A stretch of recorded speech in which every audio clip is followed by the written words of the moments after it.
Hello friends, India में करीब 5000 से भी ज्यादा कंपनीज के स्टॉक लिस्टेड है एनएसई और बीएसई पर। लेकिन सवाल यह है कि इनमें से कौन से स्टॉक खरीदने चाहिए। कैसे हम बेस्ट स्टॉक को आइडेंटिफाई करें जिसमें पैसे इन्वेस्ट करके हम लॉन्ग टर्म में करोड़ों रुपए कमा सकते हैं। तो दोस्तों, इसका जवाब है फंडामेंटल एनालिसिस से। फंडामेंटल एनालिसिस एक ऐसी मेथड है जिससे आप एक कंपनी की फाइनेंशियल और इकोनॉमिक एस्पेक्ट को एनालाइज करके उस कंपनी के सही शेयर प्राइस का अंदाजा लगा सकते हैं, और तो और उस शेयर में पैसे इन्वेस्ट करने चाहिए या नहीं ये भी डिसाइड कर सकते हैं। जैसे एग्जांपल के तौर पर कंपनी ए का नेट प्रॉफिट करीब 30% है और कंपनी बी का नेट प्रॉफिट करीब 20% है। तो दोस्तों, आप कौन सी कंपनी के शेयर्स खरीदना पसंद करेंगे? डेफिनेटली आप कंपनी ए के ही शेयर्स खरीदेंगे। और ये डिसीजन आपने कैसे लिया होगा? कंपनी की फाइनेंशियल परफॉर्मेंस को कंपेयर करके। बस इसी को हम फंडामेंटल एनालिसिस कहते हैं। वैसे तो बहुत सारे फैक्टर्स हैं जो हमें फंडामेंटल एनालिसिस में हेल्प करते हैं, जिसको हम दो ब्रॉड कैटेगरीज में क्लासिफाई कर सकते हैं, quantitative factors and qualitative factors. सबसे पहले हम बात करेंगे क्वांटिटेटिव फैक्टर्स की। क्वांटिटेटिव फैक्टर्स में वो इन्फॉर्मेशन कवर होती है जिसको हम नंबर्स एंड अमाउंट्स में शो कर सकते हैं, जैसे कि कंपनी का revenue, profitability, book value, dividend yield, etcetera etcetera. Generally ये सारी इंफॉर्मेशन हमें कंपनी के फाइनेंशियल स्टेटमेंट्स यानी कि बैलेंस शीट और प्रॉफिट एंड लॉस स्टेटमेंट से मिल जाती है। जबकि क्वालिटेटिव फैक्टर्स में हम बात करते हैं ऐसी इंफॉर्मेशन की जिसको हम नंबर्स और अमाउंट्स में एक्सप्रेस नहीं कर सकते हैं, बल्कि इसे हम कंपनी की परफॉर्मेंस या स्टैंडर्ड्स को कवर करते हैं, जैसे कि कंपनी का बिजनेस मॉडल, कंपनी का कॉम्पिटिटिव एडवांटेज, कंपनी की management, corporate governance, etcetera etcetera. Fundamental analysis करते वक्त हमें सिर्फ क्वांटिटेटिव या सिर्फ क्वालिटेटिव फैक्टर्स को ना देखते हुए दोनों फैक्टर्स के बीच प्रॉपर बैलेंस बनाए रखना चाहिए, तो ही हम एक सही एनालिसिस की तरफ बढ़ सकते हैं।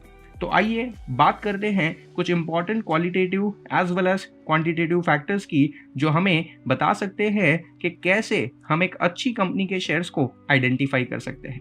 जिसमें सबसे पहले हम बात करेंगे क्वांटिटेटिव फैक्टर्स की। सबसे पहले हम बात करेंगे रेवेन्यू की। रेवेन्यू मतलब total sales value of a particular company from its goods and services, जो भी एक पर्टिकुलर पीरियड में सेल की जाती है। जैसे एग्जाम्पल के तौर पे अगर मारुति सुजुकी अपनी एक कार 8 लाख रुपए में बेचती है और कंपनी ऐसी टोटल 10 कार बेचती है, तो कंपनी का टोटल रेवेन्यू होगा 80 लाख रुपए। जनरली हायर रेवेन्यू को अच्छा माना जाता है, यानी जिस कंपनी का रेवेन्यू ज्यादा है वो कंपनी दूसरी कंपनी के कंपैरिजन में अच्छी मानी जा सकती है।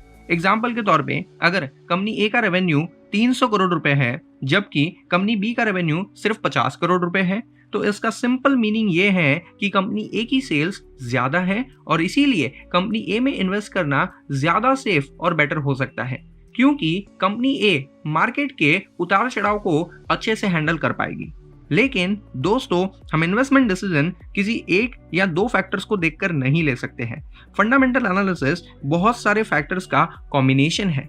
तो आइए जानते हैं दूसरा इंपॉर्टेंट क्वांटिटेटिव फैक्टर, जो है कंपनी की प्रॉफिटेबिलिटी।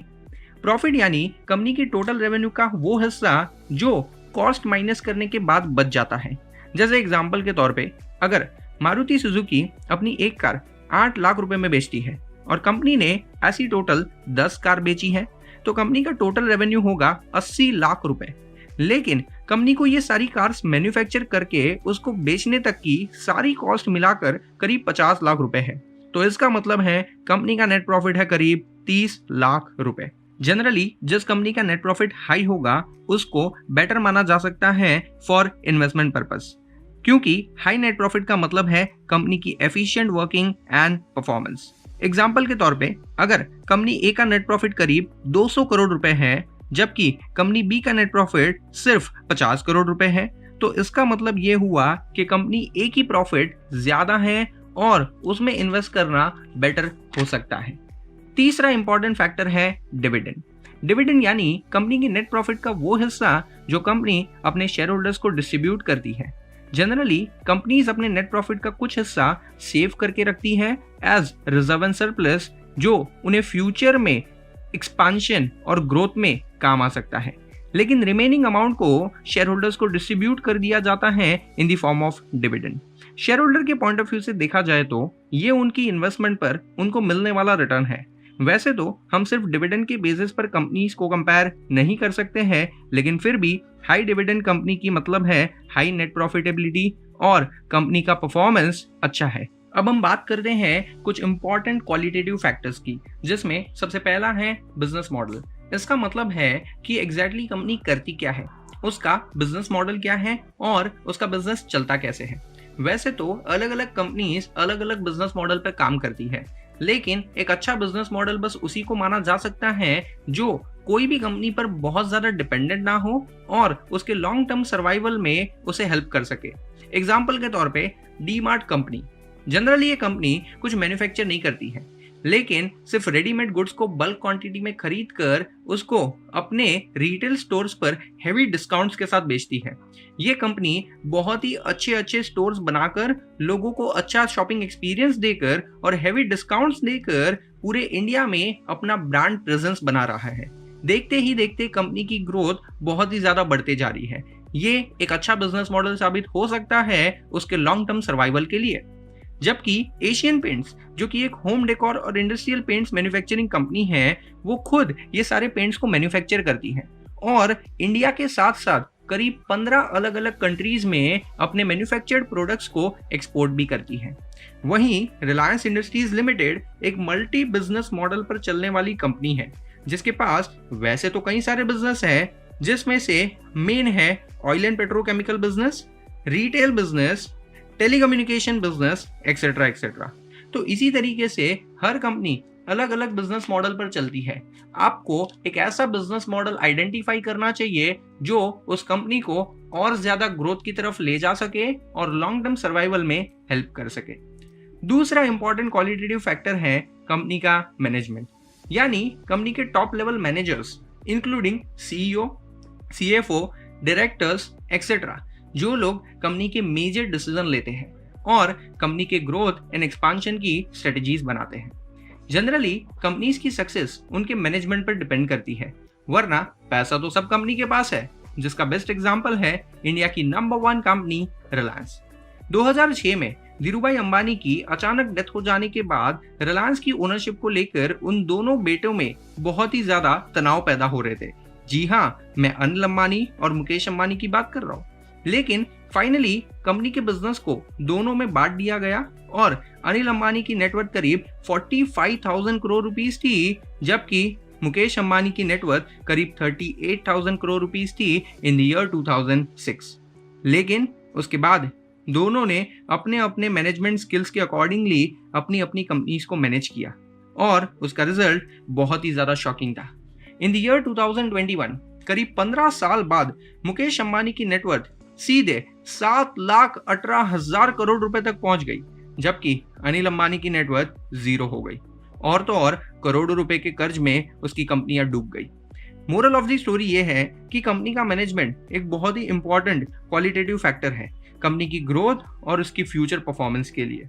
तो आपको एक ऐसी कंपनी चुननी चाहिए जिसका मैनेजमेंट बहुत ही स्ट्रांग और बहुत ही स्मार्ट हो। तीसरा इंपॉर्टेंट क्वालिटेटिव फैक्टर है कंपनी की competitive position in the market. Her company market में अपने प्रोडक्ट्स को सेल करने के लिए कंपटीशन फेस करता है, लेकिन कुछ कंपनियां अपने अपने सेक्टर में मार्केट लीडर होती है। उसकी वजह से उनकी सेल्स, प्रॉफिटेबिलिटी, ब्रांड इमेज दूसरी कंपनी से बहुत ही ज्यादा बेटर मानी जाती है। एग्जाम्पल कोलगेट, जो कि इंडिया के टूथपेस्ट बिजनेस का करीब 50% मार्केट शेयर कैप्चर कर चुकी है।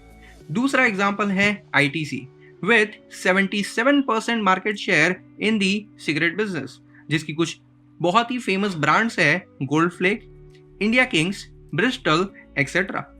तीसरा इंपॉर्टेंट एग्जाम्पल है फेविकॉल और डॉक्टर फिक्सिट बनाने वाली कंपनी पिडिलाइट, जिसका 70% मार्केट शेयर है Indian adhesive as well as Indian chemical sectors में।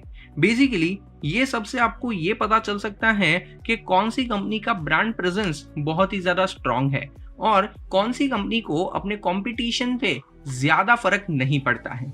ऐसी कंपनियों में पैसा इन्वेस्ट करना कंपैरेटिवली सेफ माना जाता है। तो दोस्तों, ये थे कुछ important qualitative as well as quantitative factors जो आपको फंडामेंटल एनालिसिस करने के लिए हेल्प कर सकते हैं।